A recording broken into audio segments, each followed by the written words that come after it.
Welcome to another episode of Your Life Simplified. I'm Scott Sturgeon. Thank you in advance for tuning in. And I'm just going to say out front, I'm excited for this episode. Our guest today is Haylie Wagner. Haylie is currently a professional softball player. She's played for a variety of teams throughout her career. She started with Michigan Wolverines, Michigan grad, Go Big Blue. Graduating from there, then playing for the Pennsylvania Rebellion, the Chicago Bandits since 2017, and most recently, and what I think is even maybe the most interesting, is playing for a brand new sports league called Athletes Unlimited. And so on our episode today, we're going to get to know Haylie a little bit, kind of get into her background, what really makes her tick, what really makes her awesome, and also Athletes Unlimited and how kind of this novel league is really been, I think, pretty cool for not only just softball, but I think women's sports and empowerment for women as well. So Haylie, thank you so much for coming on the show. Of course. Thanks for having me.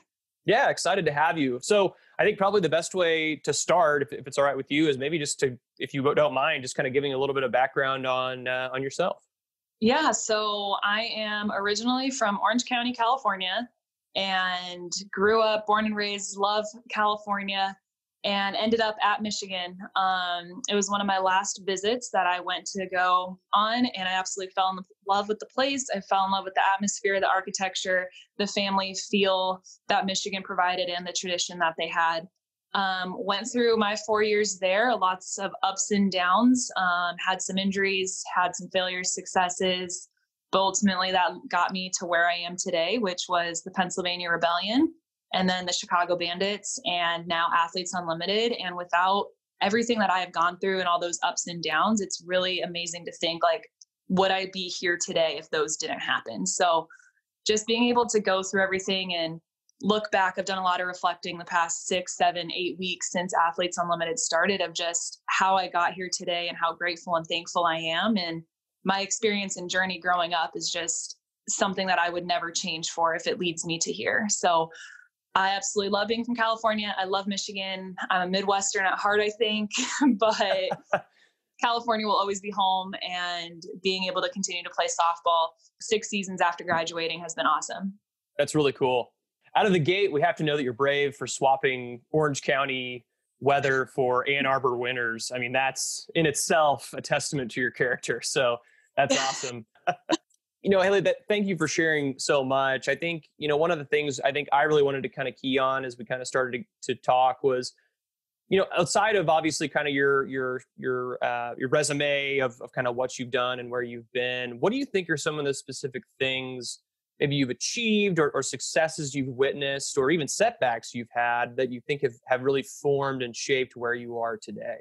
We'll start with the setbacks and the failures, because I think that's where everybody grows, and that's where everybody learns a lot about themselves and how they continue on and being really resilient. So I think for me, throughout my college career, I had 2 injuries my sophomore year, and one was in November, my lower back, and then super regionals in like that late May I threw my arm out and I wasn't able to play in the World Series that year. So that was a tough year. And just starting in November, going through the entire next year and rehabbing in the summer was really, really difficult. And I think what has made me successful is how I bounced back from it, and also committing to my rehab and knowing that my trainers and my physical therapist and myself and everything is that I'm doing whatever I can to be better and to be the best version of myself. And as long as I follow these steps and trust everybody around me, that I will be okay. And that's goes on to even losing games, giving up a home run, or not hitting my PR on squats, or anything to that extent, is that it's really how you bounce back from it and how you figure out how do I get better. So for pitching specifically, my motto when I'm pitching, if I give up a home run, it's okay, what happened? How could I have made that pitch better? And I'm not going to do that again. But you can't dwell on it. You have to have a short memory in softball, especially as a pitcher. And you really just have to think, okay, I gave up the home run, nothing I can do about it. Can't go back in time. How am I going to get this next batter out?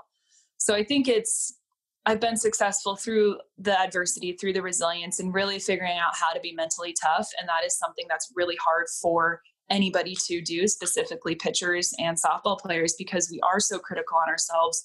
We want to be perfect, but we can't be perfect in this sport. Like another thing that I think has made me successful is just having fun and trusting myself. I love going out there. I play because I have fun out there. I don't know if people can tell when I'm out on the field or what, but apparently I'm always smiling. I've been smiling for as long as I can remember. And that's something that I love to have out there and be able to put on the field and make my teammates happy. But when it comes to the pitching part, I'm focused. So I think just having fun, being committed to it, trusting myself, and doing my part to help my team is something that I've really bought into over the past 5-6 years. And I think that's really made me successful. That's awesome.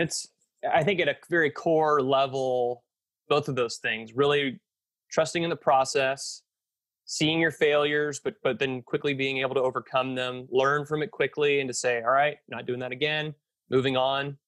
And really just enjoying what you're doing or trying to find joy in it. That's stuff that's applicable to anyone. That's really cool. Very simple. I like that. Very refined, but it makes total sense. Thanks. Yeah, you can't complicate things in the sport of softball or anything really in life. You just keep it simple and just go with the flow. Exactly.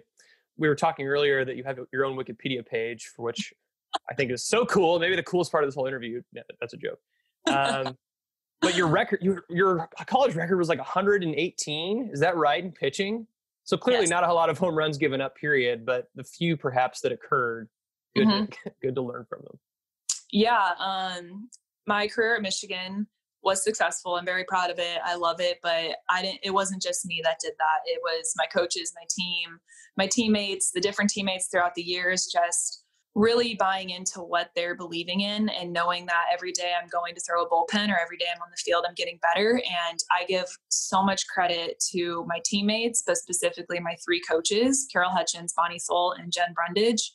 They have completely made me into the athlete I am today. They made me into the Michigan woman I am today. And without them, I would not be the person or woman I am today. And I'm so thankful for them. Jen Brundage specifically for my pitching. We went through it all together, all those ups and downs and injuries and some little arguments in the bullpen, but lots of smiles. Successes happened. And I wouldn't trade any of that experience for anything because, like I said, it led me to where I am today. And I've only grown from those experiences. That's outstanding. Very cool to hear.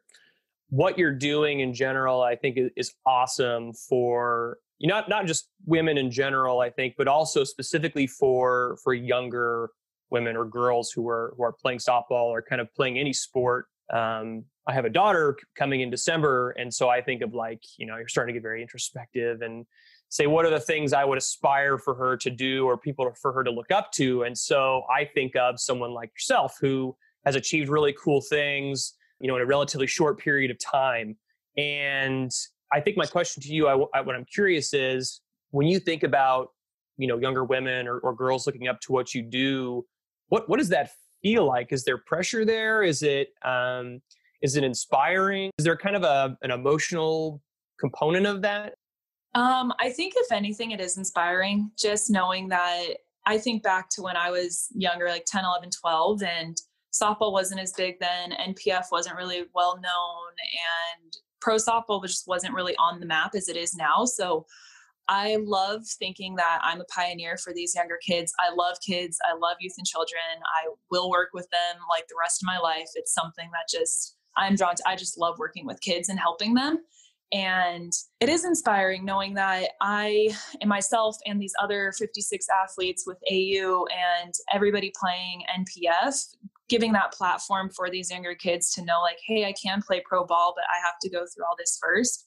And it's inspiring knowing that they have something to look forward to. Because when I was younger, I loved playing softball. It was great, but I felt like I didn't have this big dream that I wanted to do. And I'm hoping that all these experiences that we have, these younger kids are able to look at.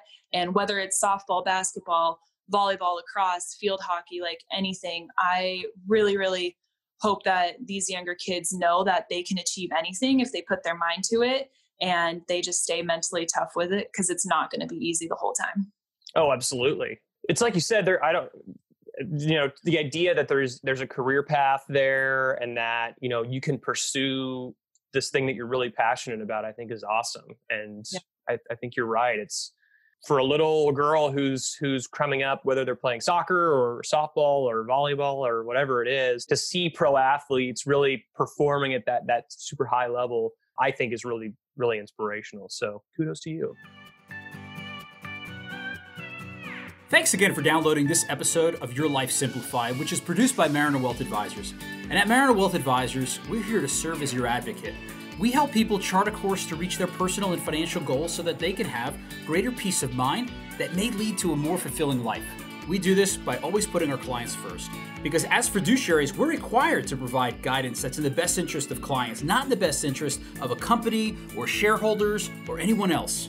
So as you listen to this podcast and have questions about maybe your own financial situation, or would simply like a second opinion, or even you have an idea for a future podcast, please go ahead and email us at podcast@marinerwealthadvisors.com. If you found the information on this podcast valuable, please go ahead and share it with a friend or family member that you think might benefit from this information. And please don't forget to subscribe to this podcast so you don't miss an episode. Thanks for listening, and now back to the episode. One of the things we wanted to really kind of dive into was Athletes Unlimited, kind of your time spent playing for the league, kind of what your experience was like, or even kind of just the background on how it came to be. So, I mean, and actually just for our listeners who aren't aware, could you kind of give like just a quick overview of what Athletes Unlimited is all about? Yeah, of course. So Athletes Unlimited is a new professional league, not just softball. We are actually launching volleyball in 2021 in February. And then there's also a couple other sports in the works, but basically it reinvents the sport, whatever sport it is. So for softball, it's not so much about just playing a game of softball and winning a game and just having that record. It's points that we're going for, individual points, team points, and inning points. So for example, a single is 10 points, double is 20 points, triple is 30, home run is 40. If you get caught stealing, it's minus 10 points. For pitchers, we get 4 points for every out that we record and minus 10 points for every earned run. Then it goes into the innings where if you score a run and the other team doesn't, and then you win that inning, but then they also roll over. So if nobody scores until the 5th inning and somebody scores in the 6th, then they get 60 points. So, and then the game points is the winner gets 50, and then there's also MVP points. So really this kind of just changes the game and keeps everybody on our toes and really makes us think about a lot of things and really focus on the game more. I think specifically as a pitcher, it's like, wow, I don't want this person to get a triple because I don't want 30 points, and it's based off the leaderboard. And it still keeps that team aspect, but it also keeps the being really competitive individually. So it was intriguing and exciting when I first heard about it. Myself, Gwen Speckis, and Vic Hayward, we took a day trip to New York and was pitched this idea that we had no idea what we were getting ourselves into. And we were instantly intrigued. We were excited that they wanted to empower women's sports. And we were excited that they were even slightly interested with softball, but they weren't sold on it yet. We kind of had to pitch softball to them saying like, this is what would happen. This is exactly what this sport needs. And just, we kind of pitched it to them. And from there on out, it's been, I don't want to say smooth sailing, but things have just fallen into place and we figured everything out. And it's been really cool to see the background behind the scenes of uniform colors, designing the field, working through a pandemic, having 56 athletes in one location with a shield and being COVID tested twice a week, and just everything that's gone with it has been really eye-opening and really exciting. And if you would have asked me a year ago or the beginning of this pandemic of would this have happened, I think a lot of us would have said no, because we really just had no idea what was going to happen. But the past 6 weeks and the experience that Athletes Unlimited has put together has exceeded. I can probably speak for all other 56 athletes that it's one of the best experiences of our lives. And this is the most professional that we've ever been treated. And I think we would do it all over again. And we would stay in this shield forever if we could. And Athletes Unlimited has just been so special and so eye-opening and so intriguing that even after one season, like this exceeded all expectations. We can't wait to see what happens next year or in 5 years and 10 years and just see how big this grows. That's really cool. I think, even in a normal year without a, rampant pandemic, launching a professional sports league is not a small undertaking. So to hear that it's been such a positive experience, I think is really cool.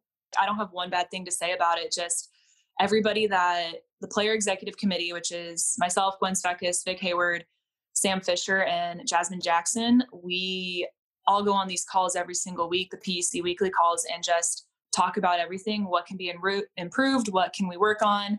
What's been positive? And there's always something you can improve on, obviously, but all the positive feedback that we've had from so many people has been so great. And it really is just like a testament of everybody behind the scenes and everybody that's higher, that all the little things that a lot of people don't know about. Like, yes, we're playing softball, we're the ones on TV, but this wouldn't have happened if it wasn't for everybody else behind the scenes. It seems from kind of my understanding of the league too, that from the get-go, the approach to how it was constructed was very novel, and I think really innovative in that you guys had a huge say in how it was run, and correct me if I'm wrong, like essentially an equity interest in the teams and the process, like the ownership, if you will, over that approach. Yeah, we definitely have a big say in it. It's a player-ran league. It's not so, we don't have coaches, we don't have GMs. Like, we're everything, and we get to kind of call the shots, and we do have ownership in this league. And I think that's one of the really cool parts of it, is that in the past we just kind of play, and we play for this team. We have coaches. It's just something we're used to, and we don't have a lot of say, or only a couple individuals have a lot of say because we just don't know about it. So I think everybody having a say in something and seeing how comfortable we all are together. Like, nobody was afraid to ask a question. Nobody was afraid to say, like, hey, PEC, like, why isn't this happening? Or why is this happening? Why can't we do this? And here's what I think we need, or what we can improve on. And just that communication through all athletes and respecting each other in this league has been so awesome. And in the process of recruiting these 56 athletes, we not only looked at like the best athletes out there, because one, it's really hard to pick 56 athletes.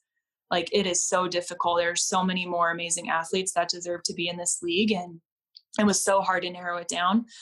But we didn't just want the best athletes. We didn't want people like the best social media following. We wanted good people who would represent AU well and really have respect and play for the love of the game and growing the sport, not just for the money signs. And I think that's something that we've done as a PEC a really good job about, and that everybody's bought in. And it just shows the testament of these softball players and how well and how committed they are to the sport and growing the league. What do you think that this kind of, like, again, I'll say novel approach, I'm not aware of any other league that's kind of built like this. What do you think this represents for the future? I don't want to say that it's going to change the rules of a lot of sports, because that's just something really hard to change. But I do know, I think this experience is a new way for, let's say, college teams. Like, I know Michigan and a lot of other, I think Nebraska as well, maybe. And I'm blanking. I saw a couple other on Twitter, but they're taking this approach of whatever their mascot is, unlimited. So like for Michigan, they're doing Wolverine Unlimited. And I think this is just a good way to reinvent that competitiveness in these college athletes or in these travel ball teams, and just being able to fall in love with the game again. And for the future of the sport, I think it's going to continue to grow, and it keeps everybody excited, and it gives people an opportunity to say, hey, like, if she can do that, I can do that. And I want to play in this league. I want to have a part in it. I want to have a say in it. And it's really sky's the limit from here. We have no idea what's going to happen in the next few years, but just thinking about all the amazing possibilities and how successful year one is, the future of the sport, it's just sky's the limit. And I'm so excited to see where it's going to go. Oh, absolutely. It's very cool. So, Haylie, for you personally, what are your future goals? Is it continue playing indefinitely, or, what's the ultimate game plan? I want to play as long as I can. I've always said I want to play as long as I can until my arm falls off or until somebody doesn't want me anymore. So I do want to do that. But just after this year, I can't think of not playing. And I know at one point I will have to retire. At one point I will have to stop playing. But I will play as long as I can, and I will continue to do what I can to grow this sport and grow the league. In the off season, I do lots of camps and lessons with youth and children from ages 8 to 18. And I just finished my master's in social work at Michigan this past year. So I want to take my social work, what I've learned there, and put it into my lessons and camps and kind of build a workshop around leadership and life skills and mentoring. Like I said, I love youth and children, and that is where I'm going to gear everything at, is sports and youth and children. So I will play as long as I can. I can't really get a full social work job while I'm still playing. It's difficult that way, and getting licensed as well. It's really difficult. So I have this in my back pocket. I can still use my social work degree in other parts of my life. And I'm really excited just to see what this off season has in store for me, because really I've only planned my life up to Athletes Unlimited. So being able to just see what's going to happen and where I'm going to go from here is really exciting. That is exciting. I mean, what a cool opportunity that I would do the exact same thing. I think as long as you can do it, do it. It's a once in a lifetime opportunity. So really cool you're able to take advantage of it. That social work background has to be super helpful. And I know that actually is a component of Athletes Unlimited, that each of you have a certain philanthropic cause that you support. Do you want to kind of talk about that a little bit? So Athletes Unlimited has their causes that they have, athlete causes, where we represent a nonprofit. And that leaderboard that we have, those points turn into a bonus. And Athletes Unlimited matches half of the bonus to the nonprofit of our choice. So each athlete has a different nonprofit. Some overlap, but I did Community Action Network in Ann Arbor, and that was actually my internship that I worked with for a year and a half in social work. And they help under-resourced families in the Washtenaw County community down in the Ann Arbor area. And they really give an opportunity to help improve the kids' lives, the families, the community. And I specifically worked in the after-school program, where I worked with the kids and helping them with their homework and doing some like meditation and mindfulness and enrichment activities, and really just building these relationships, knowing that they can achieve anything that they want to, no matter what circumstance they're in. And it also gave the parents a couple extra hours to finish working so they can provide for the family. I also worked with the food pantry that we had there, and I would go to food gatherers and shop for food, and the families would come and shop for their groceries, and just seeing how much it helps them in today's world, specifically at the start of a pandemic, was really eye-opening. And I learned so much through the school social work and so much through Community Action Network at Brick Elementary. And it really opened up my eyes to a whole new world that I knew existed, but I couldn't really feel or put myself in their shoes. So it's just seeing the family's eyes light up and just seeing how much it really helps. I have grown a strong connection to the Community Action Network, and I'm so excited to talk to them and tell them how much that my playing and my bonus will do for them, and just seeing and what that money will do to help grow Community Action Network, because what they're doing is all from the heart and just improving people's lives. And it's a special place, and I hope that I'm able to go visit. I know it's during a pandemic still, so it's might be a little difficult, but I'm excited to go there and just kind of see how I can help in other ways and not just in an internship form. For sure. Well, what a great cause, and for you, a perfect fit to be able to kind of marry that, your background from an educational perspective, but also having, in your professional career, the ability to really represent them and to bring some real benefit to them over the long term. That's outstanding. Thank you. It's really cool. It's one of the coolest parts of the league. A lot of people love that they get to pick that nonprofit. And I had a couple that I was going back and forth with, but this one it's the most recent one. And it's really touched my heart in so many different ways that I built a lot of good relationships with the kids there. And just knowing that I get to help them and their family in this small way is just, it warms my heart. And I'm so excited I got to do that. Absolutely. So Haylie, I want to just go ahead and say thank you so much again for taking the time to join us. What a really cool thing you're doing. It's completely unique to anything else that professional sports are doing right now. And it's awesome that you're able to not only kind of combine a lot of the skills technically that you have, acquired in playing softball over the years, but also the ability to give back, which is just huge. So again, thank you so much for coming on the show. Thank you so much for having me. I really appreciate it. And this has been really fun. I'm glad that I got to kind of share my story, Athletes Unlimited Community Action Network. And I'm really excited just for the future and volleyball launching in February of 2021. So thank you for having me. Well, thank you. And to our listeners, tune in, Athletes Unlimited. I want to thank you as always for tuning in. We, again, as always, offer our full openness to any feedback you might have. If you have thoughts or suggestions for episodes for us, by all means, reach out to us at podcast@marinerwealthadvisors.com. Thanks so much for tuning in. Wealth Advisors, or MWA, is an SEC-registered investment advisor with its principal place of business in the state of Kansas. Registration of an investment advisor does not imply a certain level of skill or training. MWA is in compliance with the current notice filing requirements imposed upon registered investment advisors by those states in which MWA maintains clients. MWA may only transact business in those states in which it is notice filed or qualifies for an exemption or exclusion from notice filing requirements. Any subsequent direct communication by MWA with a prospective client shall be conducted by a representative that is either registered or qualifies for an exemption or exclusion from registration in the state where the prospective client resides. For additional information about MWA, including fees and services, please contact MWA or refer to the Investment Advisor Public Disclosure website at www.advisorinfo.sec.gov. Please read the disclosure statement carefully before you invest or send money.